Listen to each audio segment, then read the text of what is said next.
Olá pessoal, tudo bem com vocês? Aqui então nós estamos mais numa videoaula para explicar sobre alguns tópicos que nós abordamos em sala de aula.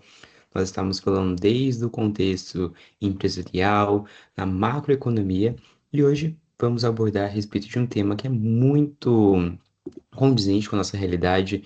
Todos nós temos conhecimento sobre este assunto, então eu vou estar compartilhando agora minha tela com vocês, tá? Nós estamos falando a respeito desse tema, da desigualdade social. Toda vez que a gente pensa em desigualdade social, essa é uma das imagens que vem e remetem na nossa imaginação a respeito das diferenças de classes sociais que nós temos na nossa sociedade. Nós vemos até mesmo aqui na região de Mogi das Cruzes, onde nós temos a nossa centro universitário, nós vemos que a desigualdade ela está nos arredores, né, da cidade. Vemos que, por exemplo, o metro quadrado ele vai determinar com base na localização. E a desigualdade social às vezes está à nossa porta, alguém que esteja do nosso lado. Nós temos uma favela aqui na região chamada de Favela da Banana. Ela fica mais ou menos quase 4 a 5 quilômetros da instituição. E nós vemos uma condição social das pessoas que moram ali muito diferente das pessoas que frequentam, por exemplo, um ambiente universitário. E isso não é só falando da nossa cidade. Quando nós pensamos um aspecto mais global, tirando a ótica apenas da nossa civilização, nós vemos que isso é global. Analisando aqui, a pobreza global é um dos problemas mais urgentes que o mundo enfrenta hoje. Quando a gente pensa na Agenda 2030, que é promovida pela ONU, que são as chamadas ODS, elas têm a intenção de reduzir a desigualdade social, a fome, erradicar a pobreza, água potável a todo mundo. Mas, mesmo assim, nós estamos em 2026 e vemos que ainda está muito longe de chegar nesses objetivos de fato. Os mais pobres do mundo frequentemente sofrem de desnutrição e não têm acesso a serviços básicos como eletricidade, água potável, têm menos acesso à educação e sofrem condições de saúde muito mais precárias. Então nós vemos que essa, infelizmente, é a realidade do mundo. Mas, na verdade, pensando nesse aspecto, nós vemos que existem várias pessoas que detêm uma quantidade de patrimônio muito grande. São os bilionários e trilionários. E não existe, de fato, uma desigualdade 100%. Nós vemos que existe uma falta de manipulação desses bens. Ou seja, a concentração de renda, ele não está igualmente ou igualitário pela sociedade, e sim, ele está concentrado em poucas pessoas. Isso faz com que o dinheiro ele perca o seu papel fundamental, que é de circular perante a sociedade. O dinheiro é feito para nós gastarmos, comprarmos e fazer a questão de girar a economia, a fim de promover a demanda, gerar mais empregos, gerar mais prestação de serviços. Quando não tem isso acontecendo, por exemplo, em momentos que nós temos um alto índice de inflação, onde os preços ficam inflados, o consumo da maior parte da população ele tende a ser reduzido. E isso faz com que nós temos desemprego e sucessivamente baixas questões de educação, infraestrutura, investimento no próprio país. Aqui está a assimetria que nós vemos no mundo inteiro. Cerca de 1,1% da população mundial detém cerca de 45,8% da riqueza global. Isso é muito assustador quando nós olhamos. Pensa, quase 50%, metade do que nós temos no mundo produzido de riqueza, está na mão de apenas 1% da população. Isso é um número totalmente inimaginável. Metade da população mundial tem que ficar com todo o restante. 11,1% tem 39% da riqueza, 32% tem 13% e a grande massa populacional, 55, detém 1,4%. Gente, aqui é migalhas praticamente que vai sobrar para essa sociedade. E pensando em questão de exploração, nós vemos que os países que foram colonizados, os países que tiveram até mesmo o seu ato de independência tardio, e isso já nos anos 1960, 70, isso mostra o quanto nós estamos engatinhando nos processos de desigualdade e enfrentar esses desafios. Mesmo hoje, com a Agenda 30, as questões de reuniões todos os anos na ONU para promover a erradicação de todos esses elementos já citados, nós vemos que ainda assim nós temos uma má distribuição de riqueza. Um índice que vai medir muito bem isso é o coeficiente de Gini. Mas um pouco antes, nós temos que analisar qual é o tipo de riqueza que é medido um país, né? Qual é o dado que nós analisamos? É o PIB, que é o Produto Interno Bruto, sempre pautado no produto final. Então, digamos que eu vou fabricar um celular. Se eu pegar desde a extração dos minérios, por exemplo, o ouro, os minérios que fazem parte da sua composição, o plástico, o vidro com a fabricação com areia, se eu pegar cada um desses elementos e trazer o custo efetivo de cada um deles, eu vou ter muitos dados e provavelmente a minha análise vai ser incorreta.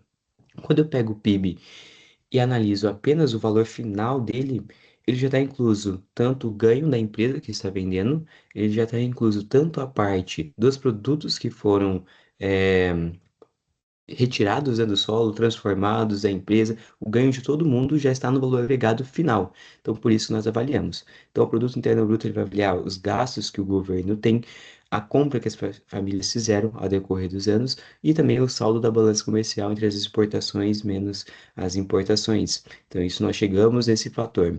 Quando eu pego o PIB e divido ele pelo número de pessoas que existem naquela nação, eu estou me referindo ao PIB per capita. Então, digamos que o nosso país ele tenha 100 pessoas e ele produziu ao decorrer de um ano R$ 100 de produto interno bruto. Se eu fazer a divisão, 100 dividido por 100, cada um vai ter R$ 1. Mas isso aqui seria uma utopia pensar que todo mundo vai ter a mesma condição financeira ou vai ter o mesmo poder aquisitivo. Então, por isso, o coeficiente de Gini ele é criado para reduzir essa desruptura que nós temos. Então, o índice de Gini, ou também chamado de coeficiente de Gini, é um indicador que mensura a distribuição de renda de um território. Pelo meio dele, é possível determinar a desigualdade social e a concentração de renda em diferentes níveis territoriais. Se vocês olharem esse gráfico, ele vai aparecer uma reta entre 0 e 100, né? Mas a gente sempre coloca como 1, entre 0 e 1. O que seria isso? O zero seria praticamente o PIB per capita. Eu pego toda a riqueza de um país e divido pelo número da sua população. Logo, eu vou chegar naquele valor igualitário. Só que isso em nenhuma nação vai acontecer, infelizmente. Quando a gente pega no 1, nós já temos uma questão de unidade. Uma pessoa. Quer dizer que toda a riqueza produzida pelaquela nação não está mais à mão de uma pessoa, e sim tá? Não está mais na mão de todas as pessoas, e sim na mão de uma pessoa. Então a concentração de renda está unicamente exclusiva naquela pessoa, e o restante não tem nada. Claro, pensando nisso, né, olhando alguns gráficos anteriores, metade da riqueza mundial está na mão de uma pessoa. Tá, isso aqui é alarmante. Mas ainda nós temos a outra metade sendo repartida para o restante. Então, o um tá mais próximo dele, mas não é 100%. Então, os extremos eles nunca serão 100%. Nunca teremos um 1 e nunca teremos um zero. Aqui nós temos um indicador de desigualdade social pelo coeficiente de Gini. Então, quanto mais próximo da coloração, ali vocês podem observar do 20, mais clara, mais igualitário é essa nação. Então, quer dizer que a riqueza desse país ele está dividido igualmente entre sua população. Quando nós vemos uma coloração mais escura, ela representa que mais concentrado está na mão de poucas pessoas. Então, nós podemos observar que países mais igualitários, nós temos o Canadá, nós vemos os países da União Europeia mais concentrados ao norte, nós vemos até mesmo a Austrália ou Angola ali representados. Quando já pensamos numa concentração na mão de poucas pessoas, nós temos o Brasil, nós temos ali o México, depois nós vemos a Colômbia, e até mesmo o país mais desigual que nós temos é a África do Sul. Isso representa que são os países que têm a maior concentração de renda na mão de poucas pessoas. E, se nós pararmos para observar, todos os países que têm o maior coeficiente de Gini, ou seja, mais próximo do 1, são os países localizados ao sul do nosso linha do Equador.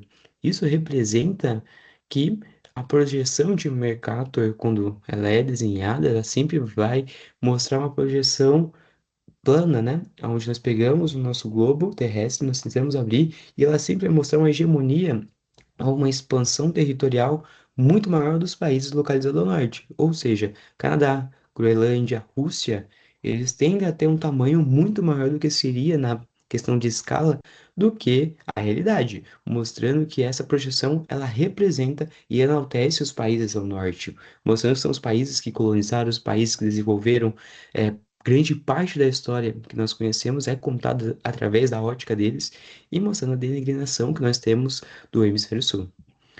Olhando nesse gráfico, nós vemos que o Brasil está entre os 10 países mais desiguais do mundo.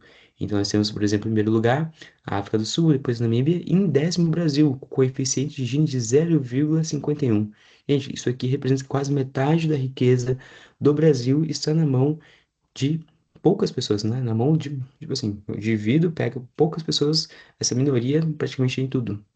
E quando nós expandimos, a Eslováquia, ela é o país com a maior igualdade de concentração de renda, ou seja, toda a riqueza produzida está na mão quase igualitária dessas pessoas. Então, o índice de Gini ele vai conseguir nos responder essa questão: será que meu país, de fato, é um país igualitário na distribuição de renda? Quando nós analisamos a questão do Brasil, ele fica para trás em questões de saneamento básico. Ou seja, apenas 50. Aqui está representando o Brasil. Apenas 49,6% dos brasileiros têm o saneamento básico. Aqui ele se enquadra acesso à água e esgoto tratado. Então, nós vemos aqui na nossa região, nós temos a SEMAI, ela representa uma instituição que vai fazer o tratamento de água. Mas aqui, gente, mais do que 50% da população brasileira não tem água encanada, não tem um tratamento de esgoto. E isso faz com que o descarte, né, desses dejetos seja através de rios, jogando em aquíferos, ou até mesmo tentando fazer a metodologia antiga, cavar um buraco, enterrar cisternas. Olha o Brasil, gente. O país o quinto maior país em extensão territorial. Um país que não é pobre, nós temos uma grande geração de riqueza e mesmo assim nós nem temos nem metade das pessoas com a igualdade em questão de saneamento básico. É uma questão básica da vida. Nós reduzimos doenças, nós reduzimos a taxa de mortalidade com isso e é muito preocupante. E olha que estranho, a África do Sul, o país mais desigual do mundo, segundo o índice de Gini naquele gráfico, mesmo assim, 71% da população tem acesso a esses serviços. Quando nós pensamos na questão do ensino, ele é um diferencial pautado nos países subdesenvolvidos como o Brasil. Todos os países que hoje são países chamados de primeiro mundo, ou seja, são países que produzem uma riqueza, têm uma eficiência energética e têm uma eficiência governamental é, superior, no quesito que ela consegue desenvolver tudo sozinho sem ter a ajuda necessariamente de fora. Claro, nós estamos falando de um país, de um mundo globalizado. Nós necessitamos das outras nações sempre, mas eu tenho a minha determinada independência, entendeu? Independência nesse caso. Pensando, por exemplo, no país, o Japão, é um país que desenvolveu a educação, é um país que promoveu o avanço tecnológico e isso fez com que ele tenha um processo de ascensão cada vez maior com o passar do tempo. Claro, nós temos a preocupação da taxa de natalidade, mas olhando por apenas na questão da educação, é um país que se desenvolveu muito. Outra nação também que há mais ou menos 20 anos atrás não tinha nenhuma perspectiva de crescimento foi a Índia. E hoje a Índia é um dos países que enviou já sondas ao espaço, satélites e desenvolveu seus próprios foguetes. Então, quando nós olhamos esse gráfico, nós vemos que o Brasil aumentou, né, na perspectiva de 2016 a 2023, o ensino superior. Hoje, nós vemos o ensino superior, ele como um requisito básico para o mercado de trabalho. Eu até brinco com os meus alunos, com vocês, falando que hoje, para você ingressar no mercado de trabalho, no primeiro emprego você precisa ter experiência, inglês fluente, espanhol, saber mandarim, eh, Power BI, saber as soft skills, as hard skills, inteligência emocional, todo esse conglomerado para você pleitear uma vaga. Nós vemos que o ensino superior ele teve um leve aumento, hoje nós estamos praticamente 21%. Essa parte de sem instrução são as pessoas, no caso, nossos avós, nossos bisavós, que na época não tinham acesso como nós temos hoje à questão da educação. O ensino fundamental diminuiu, mas em compensação o ensino médio aumentou, ou seja, as pessoas conseguiram, através de projetos como o EJA e dentre outros, conseguir finalizar o seu ensino médio. Então, isso é bem importante. E o Brasil tem engatinhado em relação a isso. Quando nós pensamos em sair da questão da interdependência, né, dos outros países e desenvolver tecnologia, conhecimento, estudos e até mesmo desenvolver a parte acadêmica, que ela ainda é muito baixa no nosso país. Uma outra questão, quando a gente pensa em desigualdade social, é voltada para a questão de saúde. A saúde, gente, ele é uma questão da Lei de 8.080, de 19 de setembro de 90, que diz a criação do SUS, né, o Sistema Único de Saúde, que ele fala: a saúde é um direito fundamental do ser humano, devendo o Estado prover as condições indispensáveis ao seu pleno exercício. Nós vemos que, sim, o SUS é o melhor sistema de saúde que nós temos comparado ao mundo. Não estou dizendo que ele é perfeito. Claro que nós temos várias questões a discutir sobre esse tema, mas comparado a outros países, nós temos um sistema totalmente acessível, sem distinguir idade, sem distinguir gênero, etnia ou até mesmo a nacionalidade. Se um estrangeiro vem ao nosso país e sofre um acidente, ele tem total acesso a realizar uma consulta, uma cirurgia, a medicamentos fornecidos por essa instituição. Então, quando a gente pensa em erradicar a pobreza, conseguir uma sociedade mais igualitária, a saúde, ela também está em primeiro plano. Já pulando um pouquinho aqui, nós precisamos pegar essa projeção novamente que eu disse para vocês de mercado e pensar em como os países são desenvolvidos, em como nós conseguimos pensar nessa questão de erradicar a pobreza. Mas eu pergunto a vocês, é, o que faz, né, o país ser um país? O que faz uma nação enriquecer? A gente precisa voltar na Guerra dos 30 Anos, que ela ocorreu entre 1618 a 1648, com a questão de propagar o evangelho, no caso o cristianismo, por toda a Europa, mas ele envolvia principalmente aspectos relacionados à questão de terras, território, em desenvolver formas de marcar um território.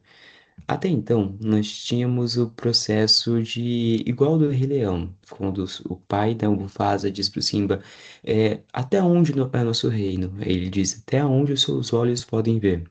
Mas imagina que eu tenho duas pessoas e os olhares delas se encontram na mesma região. Como que eu definia qual é a região de cada um? Nós tínhamos o processo de guerra. Eles iriam lutar para definir o seu território. Mas é nesse momento, após a Guerra dos 30 Anos, né, que foi um processo bem sangrento, várias pessoas morreram nessa guerra, nós vemos a Paz de Westfália.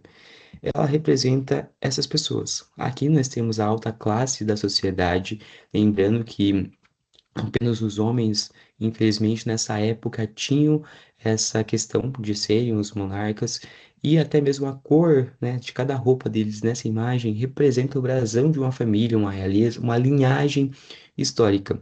Então, o que que eles fizeram? Começaram a fazer reuniões para dividir seus territórios, claro, foram reuniões demoradas, mas eles pegaram aspectos para dividir de uma forma justa. E o que eles utilizavam? Aspectos relacionados à geografia, à topografia.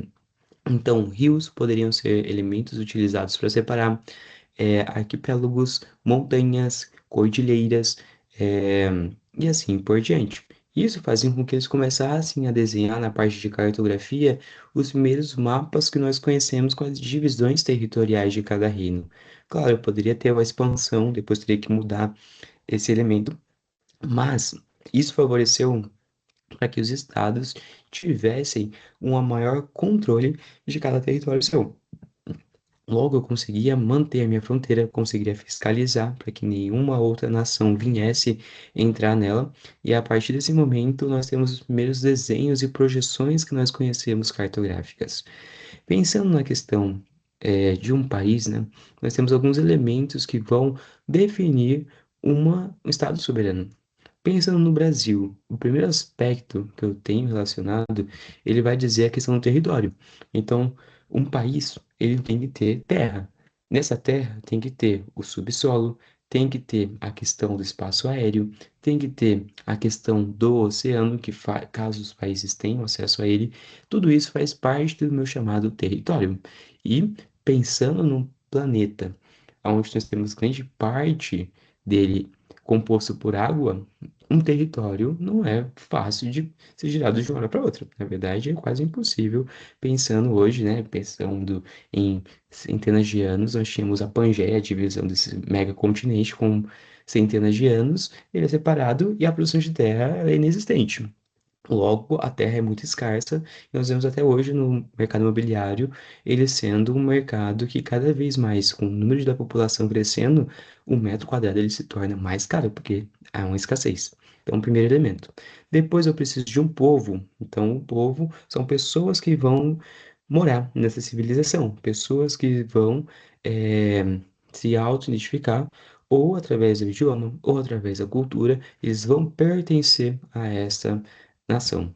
Depois, eu tenho que ter o aspecto de soberania, quer dizer que eu sou dono do meu próprio canto. Então, eu mando nesse território e não vou receber é, ordens de nenhuma outra nação, porque eu tenho autonomia. É claro que eu tenho que respeitar os acordos internacionais, respeitar os direitos humanos, mas tudo que não vai ferir essa questão, eu posso explorar o meu estado e eu posso fazer dele da forma que eu quiser. Lógico, eu preciso de um sistema de governo, uma forma que vai criar leis, que vai regulamentar e vai controlar as pessoas para que elas não façam o que elas querem, senão vai virar um processo de anarquia. E por fim, eu preciso do aspecto relacionado ao reconhecimento internacional. Então, eu preciso que os outros estados-nações concordem que aquele território que tem um povo, uma soberania e um governo tenham um reconhecimento e se tornem um país. Então, um exemplo muito claro é a, a Palestina. Quando nós pensamos que ela tem um território, tem um povo, tem um estilo de governo, tem uma soberania própria, mas não tem o reconhecimento pelo Estado de Israel e nem muitos membros da ONU. Então, quando eu penso em desigualdade social e desenvolvimento, erradicação da fome, de outros elementos, eu preciso pensar também em cada país querendo isso. Mas eu achei importante trazer isso para vocês, a diferença de cada um deles e como nós crescemos e desenvolvemos essa parte.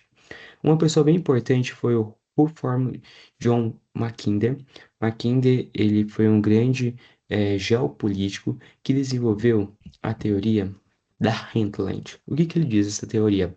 Que a Hinterland é a ilha mundo. Ela é o coração do mundo e ela é responsável por manter a maior quantidade de terra, a maior quantidade de pessoas, a maior quantidade de recursos naturais, como por exemplo gás, é, materiais, a gente chama, né, matérias-primas, um todo, terras raras localizadas na região. Se vocês olharem, a Hengel, ela está quase presente em todo o território russo.